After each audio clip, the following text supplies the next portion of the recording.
उत्तर प्रदेश में बहुत कम किसान नए कृषि कानूनों के विरोध में हिस्सा ले रहे हैं। यह बात मुख्यमंत्री योगी आदित्यनाथ ने एक इंटरव्यू के दौरान कही। सीएम योगी ने कहा कि यूपी देश का सबसे बड़ा कृषि प्रधान राज्य है, इसमें सबसे ज्यादा किसान हैं। विपक्ष एमएसपी और मंडी सिस्टम के बारे में अफवाह फैलाकर किसानों को गुमराह कर रहा है। वे बिचौलियों और दलालों की लड़ाई लड़ रहे हैं और राज्य में बहुत कम किसान विरोध में शामिल हैं। योगी ने कहा कि हमारे राज्य के किसान अपने हितों की रक्षा के लिए राज्य की ओर से उठाए गए कदमों से खुश हैं। पहले किसानों को वोट बैंक के रूप में इस्तेमाल किया जा रहा था, लेकिन सत्ता संभालने के बाद से मेरी सरकार किसानों की आय को दोगुना करने के तरीकों को सुनिश्चित करने का काम कर रही है।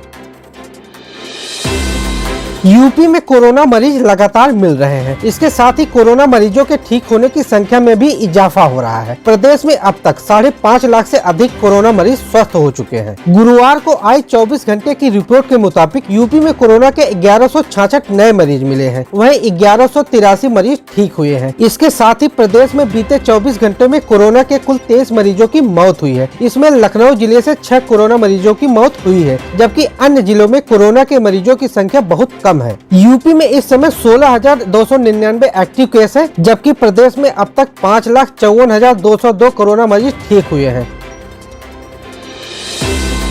उत्तर प्रदेश के बलिया जिले में बीजेपी विधायक सुरेंद्र सिंह ने एक तहसीलदार पर कथित रूप से भ्रष्टाचार के आरोप लगाए हैं। आहत तहसीलदार ने जिलाधिकारी को पत्र लिखकर किसी दूसरी जगह तैनाती देने और संपूर्ण सेवा काल में हासिल की गई संपत्ति की जांच कराने का आग्रह किया है। बैरिया तहसील के तहसीलदार शिव सागर दुबे ने पत्र में कहा है कि बैरिया क्षेत्र से विधायक सुरेंद्र सिंह ने गुरुवार सुबह फोन कर उन्हें भ्रष्टाचारी कहा। दुबे ने पत्र में कहा है कि वह विधायक के आरोप से बहुत आहत है और करीब 31 साल के सेवा काल में किसी ने भी उनके साथ ऐसा व्यवहार नहीं किया है।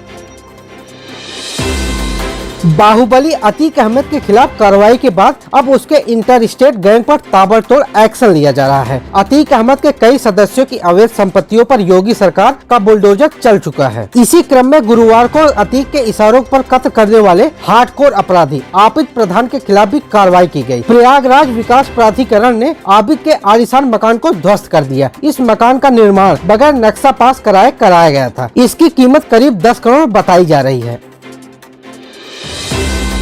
पश्चिम बंगाल विधानसभा चुनाव में अभी कुछ महीनों का वक्त बचा है, लेकिन इसकी चर्चा हर ओर है। बंगाल की सत्ता के लिए सभी दल तैयारियों में जुट गए हैं। यहाँ ममता बनर्जी की तृणमूल कांग्रेस और बीजेपी के बीच कांटे का मुकाबला होना तय है। वहीं लेफ्ट और कांग्रेस का गठबंधन भी कड़ी चुनौती देने को तैयार है। पूर्व केंद्रीय मंत्री और कांग्रेस के बंगाल प्रभारी जितिन प्रसाद हाल ही में राज्य के दौरे से लौट कर आए हैं। उनका कहना है कि कांग्रेस किसी भी सूरत में बीजेपी का गुजरात मॉडल बंगाल में लागू नहीं होने देगी।